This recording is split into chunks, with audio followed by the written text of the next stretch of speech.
তো দেখো বন্ধুরা, আজকে বানাচ্ছি গাঁটি কচুর ঝোল। তো তার মধ্যে ইলিশ মাছের মাথা ছিল, সেটাও দিয়ে দিয়েছি, আবার রুই মাছের মাথা ছিল, সেগুলোও দিয়ে দিয়েছি, আর কালো জিরা আর কাঁচা লঙ্কা ফোড়নে দিয়েছি। তো গাঁটি কচুর ঝোল খেতে বন্ধুরা কার কার ভালো লাগে কমেন্ট করে জানাও। আর যার যার খেতে ইচ্ছা করছে আজ চলে আসতে পারো আমার বাড়িতে। দেখো গাঁটি কচুর ঝোল একদম রেডি হয়ে গেছে, এখন নামিয়ে নেব। তো দেখো আর হচ্ছে তোমার বেগুন ভাজা,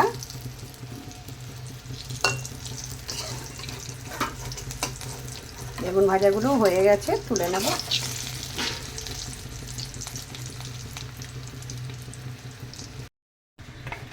তো দেখো বন্ধুরা, আজকে আবার বানিয়েছি সুদমান কচুর পাতা বাটা। তো পাতাগুলিকে আমি রসুন, কালো জিরা, কাঁচা লঙ্কা আর পাতাটাকে দিয়ে বেটে নিয়েছি।